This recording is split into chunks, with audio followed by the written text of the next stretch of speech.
Sat Hayes, we've mentioned, of course, coming across from KV's homeland, and we wish all those crew all the very best over there too, fighting those fires. They're doing a great job. But here we go, John Berry folks. and Millie Simmons.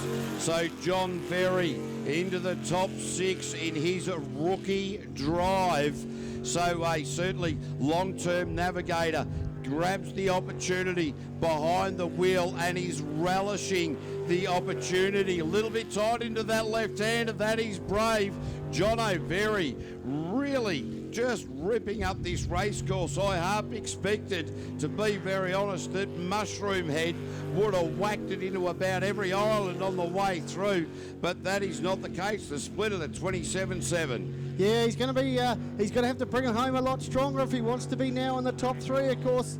Here they come, sorry. They're going to fly through. We're going from 9 to 6 and then down to 3 as he swings it past the corporates. Oh, in the mud. He's about the 4th or 5th boat to go in the mud, but he's got himself out of it. Is it going to cost him? We're soon going to find out. It's going to be tight, folks, as he hits the line now with a 57.043. He will be absolutely annoyed with himself on that KV. As he went past the corporates, he got a little bit stuck in the mud. Nobody went to free him, got under his legs to free him, but he picked up half the island as he went up that straight, and I reckon that's cost him at least a couple of seconds. Look, that is a big, costly mistake there, and it is just such a finite line. And after he got through the line, you can see the frustration, the body language of the boat as he accelerated there, just really dirty on himself.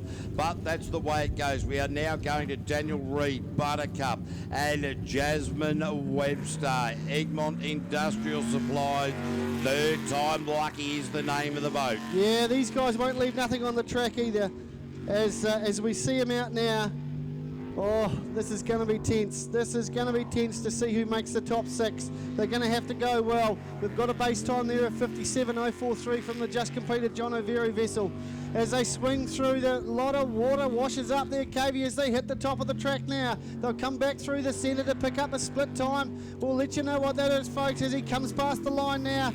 Roundabout, oh, he's a bit worse than Jono was, 28.122. If he doesn't pick up any mud, he's going to have to put the foot down now, KV. Yeah, 0.4 slower on the split from John O'Berry. However, oh, he's just rubbed it out there. That didn't slow him down as much as what Jono did. Oh, Buttercup had to get right off the acceleration to hook it into the right hander going up the front straight. Will he make the time up in the latter part of this lap? We're about to find out. Buttercup across the line and in front of John O'Berry with a 56.453. So John Berry, that certainly cost him that problem up the chute there. Buttercup certainly not the smoothest. We've seen him drive into the right-hander to the right side of the course from the commentary tower. Just went a little bit wide, ran a little bit deep in a few corners. Really needs to tidy that up if he gets into the top 3. He sure does, mate. But I tell you what, these two guys have got on the rest of the field, mate. They've got a time. Correct. And I'd like to say correct Mundo a la Fonzie style from Happy Days. However, that's just potentially showing a little bit of the age as we go Venom Racing, and now Chris Rasmussen.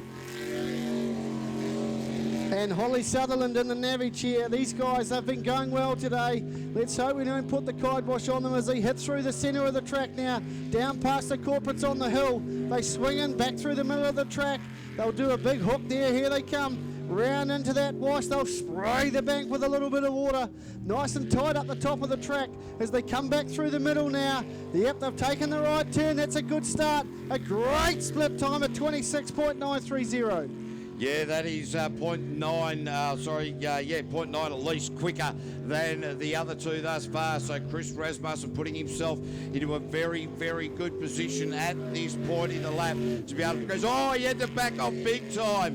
Buttercup did exactly the same thing. What is going on in this part of the course now? Twice in a row, 2 boats in a row, experienced drivers. Chris Rasmussen, 54.736, straight at the top of the table.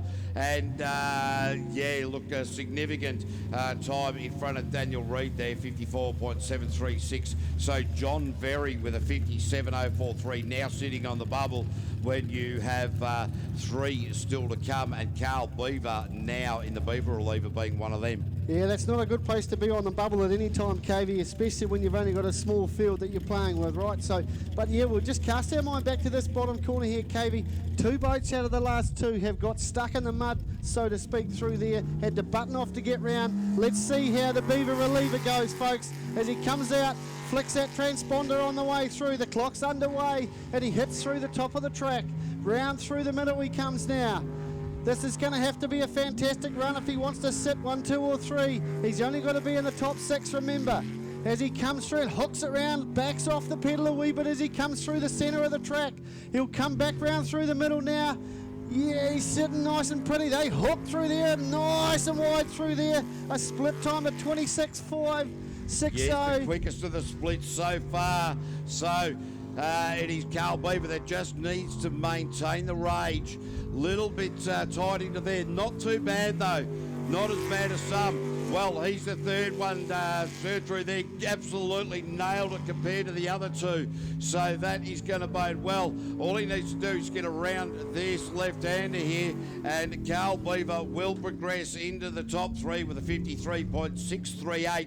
John Very and Millie Simmons are now on the trailer for the rest of the day. John O'Very, Mushroom Head, will be kicking his own backside from here all the way back to Napier. Yeah, he sure will be, mate. I'm glad I'm not on their car sharing the ride home with them back to the bay, mate, because he won't be, as you say. And he can't blame Millie for that either, because it wasn't no directional fault. It was all him. He just went a bit wide there, got stuck in the mud. And but hey, look, not a bad drive for a rookie driver, so to speak. We know he's a full-time navigator, but hard luck there, Jono, my friend. The old Flounder Pounder's back on the water. Ollie Berta and Hokimaina Tawa. See what they can do now. This is a drive for Ollie's good mate who passed away just recently, so he'll want to get on the podium today, folks, as he splashes the corner with a whole big chunk of water as he comes through the middle of the track. He hooks it left, hooks it right, and back round to the left again as he's going to come round now down towards the commentary box to pick up that split time. This kid has driven immensely today. A great split time of 27.132, and he's going to leave it all on the water. He doesn't want to be on the trailer like Jono. Well, I'll tell you what, this young man from Napier certainly doing a fantastic job at the moment, and it is going to be very, very tight. It's going to be within 0.1 or 0.2 that he's going to see him progress or not. So Ollie Berta now into the final corner for this lap, and it is Ollie Berta into P3. He displaces Daniel Buttercup Reid. So 54.871, Ollie Berta. Well, this is going to get very interesting when we have one more to run. So it is now Ollie Berta put himself on the bubble. Carl Beaver and Chris Rasmussen will make it into the top 3. Tim and Debbie Edhouse now really need to stitch one together. They have the experience. They are NZ #1 in this category. So, well, Ollie Berta, we want to, mate, if he's driving for his mate who sadly lost his life recently, you know, you really, the emotion says we want Ollie to go there. Absolutely. But at the same time, it's just such a hard one. He's driven a fantastic meeting all day. So, well, whatever happens is whatever happens. But Tim and Debbie Edhouse, and the boat has flamed out off the trailer. He's got it back on again. There is, yep, no worries at all. That would have just thrown out that routine just a little bit. The boat, as I said, it flamed out when it came off the trailer. They got the fire in the belly of the liquid addiction machine. The couple from Ofonga. Here they go, folks. This is all or nothing now. The 1NZ boat of Tim and Debbie Edhouse as they fly through the centre of the track now for the first time. It's all or nothing, as we say. We've already found out 2 of the top 3. These guys will certainly want to get there because they've got that big number 1NZ on the side of the boat. They hook it into the right, round into the left now, and they'll double back on themselves to come through and pick up the first half as they bounce through the centre there, Cavey.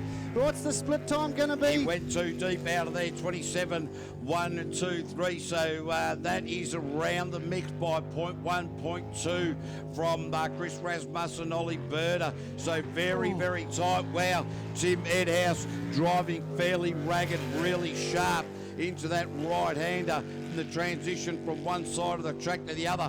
Will that cost him? It is going to be hundredths of a second. Don't you worry about that. So Tim and Debbie Edhouse, they make it into P2. That is the end of the day for Ollie Berta and Hokie, Daniel Reid and John Berry. So the top three for the Group B, the runoff will be slowest to fastest, Chris Rasmussen, that man on water, Tim Edhouse, and the Beaver reliever of Carl Beaver. Right, now we set the clocks. We're going to go from 6 to 3 in the Group A. Whoa. Hey, Whoa. Folks, give it up, though, for those three. They've put it out there. They've been out there all, got through the 5 quals, and unfortunately for the bottom 3, it's back on the trailer. So a big round of applause for those guys. What a fantastic performance.